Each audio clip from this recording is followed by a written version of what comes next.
Hello, Galaxy. I'm Chris Perillo, and this is my view in fewer than two. I have finally cut the cord, officially de-umbilicling from the cable industry. I no longer have a cable TV subscription service, anything tied to traditional cable networks. It no longer exists. I signed up for YouTube TV when it was like $35. I thought that was like more than reasonable, easy to use, very accessible. And then over time, it was like I was a frog in a pot of water and they just slowly kept turning up the temperature. And it got to the point where now YouTube is charging like $80, $85 a month for the same type of access. I know they have more channels, but 99 channels and nothing on.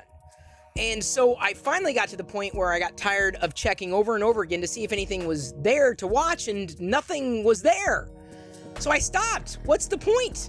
I spend all my time in subscription services, not to say that traditional cable television isn't a subscription service, but not with these cable television packages en masse. Like, there's just nothing that I happen to be watching, and our family, by and large, tunes into non-traditional cable television programming packages, these subscription, streaming services, a la carte. We may pay more. I don't think we do at this time, but at least we're getting our money's worth. So I feel like I'm a part of a trend of people cord cutting.